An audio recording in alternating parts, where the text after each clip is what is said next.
오늘은 우리가 독서 지문을 하나 같이 볼 건데요. 이 독서 지문은 평가원에서 출제가 되었던 법 지문이죠. 그래서 우리 친구들이 이 지문은 이제 수능 공부를 하는 과정에서 한 번쯤은 꼭 다뤄봐야 되는 지문이고, 꼭 그게 아니더라도 이렇게 내신 범위에 들어가는 친구들이 또 있을 수 있어요. 그래서 지문에 대해서 한번 꼼꼼하게 우리가 따라가 볼게요.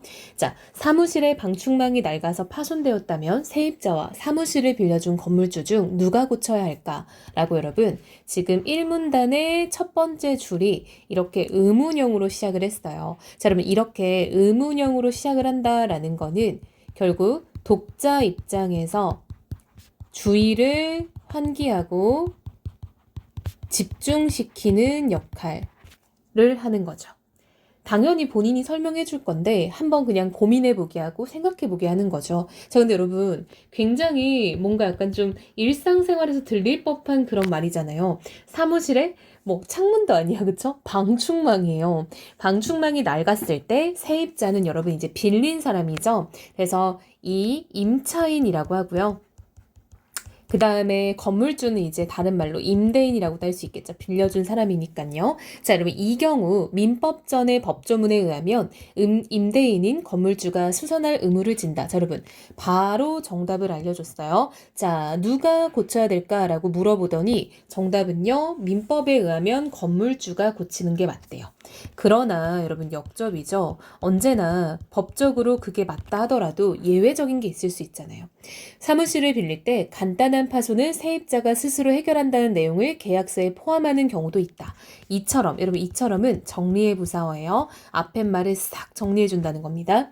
법률의 규정과 계약의 내용이 어긋날 때 어떤 것이 우선 적용되어야 하는가, 법적 불이익은 없는가 등의 문제가 발생한다 라고 해서 첫 문단이 끝났어요. 자, 여러분 첫 문단에서 우리가 중심 소재와 방향성을 찾아야 된다라고 쌤이 늘 얘기를 하는데요. 자, 이미 정해졌죠. 자, 뭐가 지금 중심 소재예요? 법률의 규정과 계약의 내용이 어긋나는 경우가 지금 중심 소재입니다.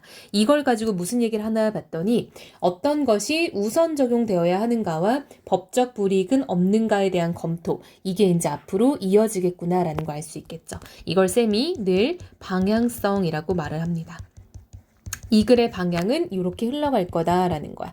자, 여러분, 그리고 우리가 여기서 조금 더 짚어보면 좋을 만한 게요. 여러분, 언제나 우리가 글을 읽을 때는 앞에 있는 내용을 끌어서 계속 엮어서 읽어 나가야겠죠. 자, 여러분, 여기서 말하는 법률의 규정은 뭐예요? 민법에 의하면 건물주가 수선의 의무를 진다라는 게 바로 법률의 규정이었어요. 자, 여러분 계약의 내용은 앞에서 잠깐 얘기했죠. 즉 간단한 파손은 세입자가 스스로 한다라는 게 계약의 내용이었어요. 그럼 얘는 세입자가 수선 의무를 지닌다 가 되겠죠. 따라서 두 개의 내용이 같지 않기 때문에 어긋날 때라고 지금 얘기를 하고 있는 겁니다. 자, 우리 한번 이 문단 들어가 볼까요? 이미 이야기는 정해졌어요. 뭐가 정해졌어요? 이것이 어긋날 때 어떤 걸 우선 적용할 것인가 혹은 법적 불이익은 없는가 이겁니다. 자, 우리 한번 하나하나 따라가 볼게요.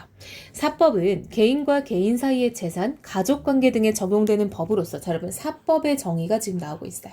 그쵸? 이 법의 영역에선 이 법은 이꼴 뭡니까? 사법 말하는 거죠. 사법은 영역에서 계약 자유의 원칙이 적용된다. 계약의 구체적인 내용 결정 등은 당사자들 스스로 정할 수 있다는 것이다. 따라서 결론입니다. 당사자들이 사법에 속하는 법률의 규정과 어긋난 내용으로 계약을 체결한 경우에 계약 내용이 우선 적용된다. 자, 여러분 보입니까? 우리 위에서 짚어야 될 거 그대로 내려왔죠. 뭐요? 우선 적용돼야 될 게 뭐냐라고 물어봤는데 그거에 대해서 바로 얘기를 했어요. 자, 이처럼 또 정리해주죠. 법률상으로 규정되어 있더라도 당사자가 자유롭게 계약 내용을 정할 수 있는 법률 규정을 임의법규라고 한대요. 오케이, 자 우리 정리 한번 해볼게요. 즉 당사자들끼리 계약 내용을 자유롭게 정할 수 있는 걸 임의법규라고 한다. 사법은 원칙적으로 임의법규이므로 사법으로 규정한 내용에 대해 당사자들이 계약으로 달리 정하지 않았다면 원칙적으로는 법률의 규정이 적용된다. 위에서 본 임대인의 수선 의무 조항이 이에 해당한다. 자, 여러분 보세요. 지금 첫 번째 이 문단에서는요. 임의법규에 대해서 이야기를 하고 있어요. 근데 여러분 임의법규는 뭐다? 계약 자유의 원칙이 있대요. 따라서 원칙적으로는 법을 따르는 게 맞지만 계약의 내용이 다를 때는 계약의 내용을 준수할 수 있게 해주는 것. 이게 바로 의무법규다라는 거죠. 자, 자, 여러분, 그러나라는 역접이 떴어요. 그럼 뭔가 여기서 뒤집혀야겠죠?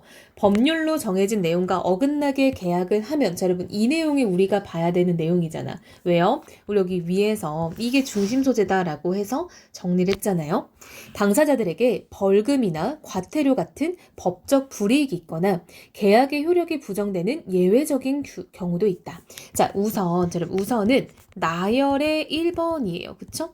우선이란 말이 나왔다는 거는 얘 다음에 또 무언가가 나온다라는 거예요. 체결된 계약 내용이 법률에 정해진 내용과 어긋날 때 다시 한번 언급. 법적 불이익이 있지만 계약의 효력 자체는 그대로 두는 경우가 있다. 자, 여러분 예를요 우리 해석을 제대로 해볼까요? 자, 일단 어긋날 때라고 해서 우리 중심 소재 등장했고요. 이 경우에는 법적 불이익이 존재한대요. 하지만 효력 자체는 그대로 둔대. 한마디로 얘도 계약의 내용을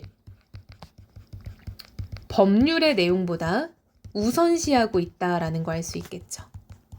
자, 우리가 봐야 될 건 뭡니까? 무엇이 우선 적용돼야 되는가? 두 번째, 법적 불이익은 없는 거였잖아요. 자, 여러분, 두 번째 케이스는요. 법적 불이익은 있지만 계약의 내용을 우선 적용하는 거래요. 이것을 우리가 단속법규다라고 하네요. 공인중개사가 자신이 소유한 부동산을 고객에게 직접 파는 것을 금지하는 규정은 단속법규다.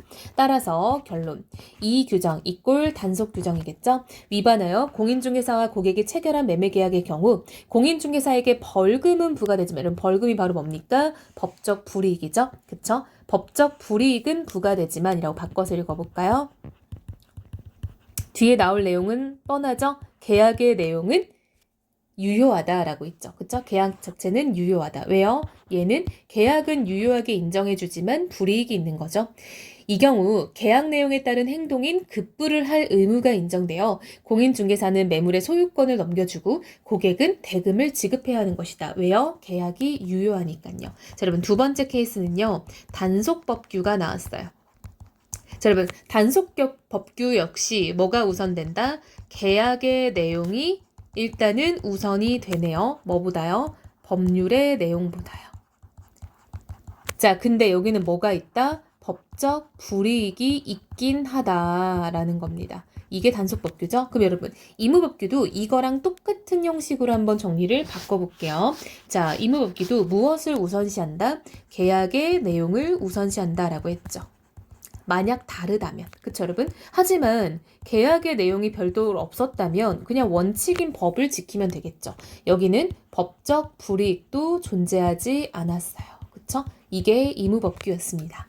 자, 이번에 다음 문단 볼게요. 여러분 한편은 전환의 부사어예요.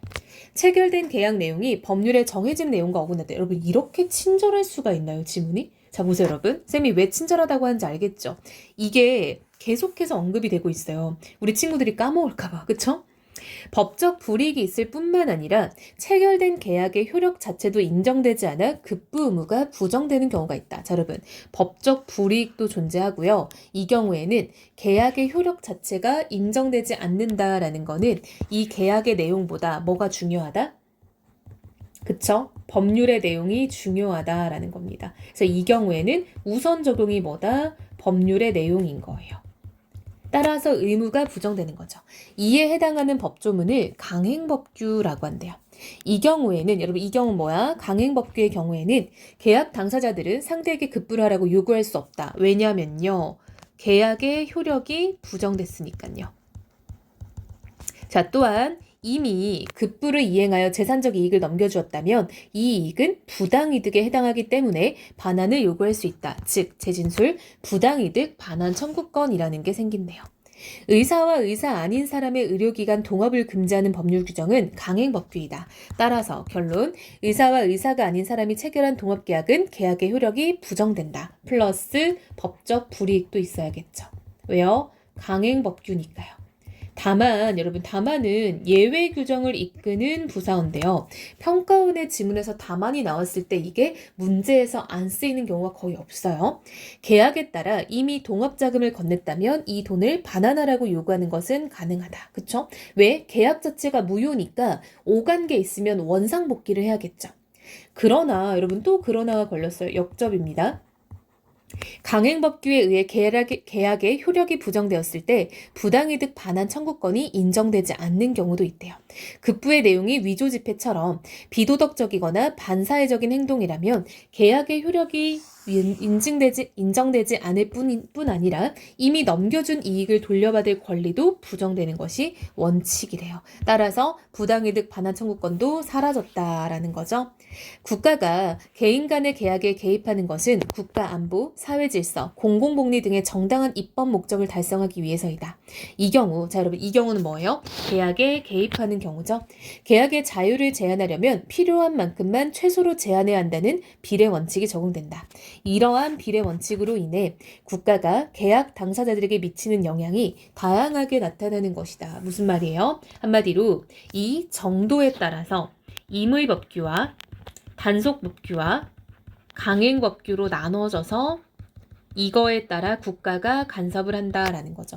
여러분, 이게 국가가 개인 간의 계약에 개입한다라는 거, 그리고 여기 나와 있는 계약의 자유를 제한한다라는 거는 다 무슨 얘기냐면 계약의 효력을 인정하냐 마냐 의 문제잖아요. 한마디로 계약의 효력을 부정하는 게 국가의 개입이라고 할 수 있겠죠. 따라서 그때는 필요로 한 만큼만 최소한만 개입해야 된다라는 거예요. 자, 여러분 우리 지문 한번 간단하게 정리해 볼까요? 되게 쉽죠? 그래서 이 친구들이 이거는 어렵지는 않은데 약간 좀 법지문이라고 또 겁먹고 읽거나 내용 정리를 제대로 못하면은 복잡하다라고 느낄 수도 있을 것 같아요. 자, 일단은 주된 소재가 임의법규와 단속법규와 강행법규였어요. 근데 여러분 얘네들이 나오게 된 이유가 뭐다? 포인트는 계약의 내용과 법률의 내용이 맞지 않을 때라는 게 이미 가정이에요. 그렇죠? 이러한 전제에서 출발해서 세 가지가 나오게 된 거죠. 자, 그럼 그랬을 때 무엇을 우선 적용하는가에 문제가 있었어요. 자, 임의법규는 계약의 내용을 법률보다 우선시하죠. 단속법규도 계약의 내용을 법률보다 우선시하죠. 그러니까 존중해준다는 거죠. 하지만 강행법규는 인정해주지 않죠. 법률의 내용을 중시합니다. 두 번째, 법적 불이익의 유무가 있었어요. 자, 여러분 임의법규는 법적 불이익도 없었고요. 단속법규는 있었고 강행법규는 있었다라는 거죠. 근데 강행법규는 또 특이 케이스가 두 가지가 있었는데요. 부당이득 반환 청구권을 인정하는 경우와 그렇지 않은 경우가 있었어요. 그쵸?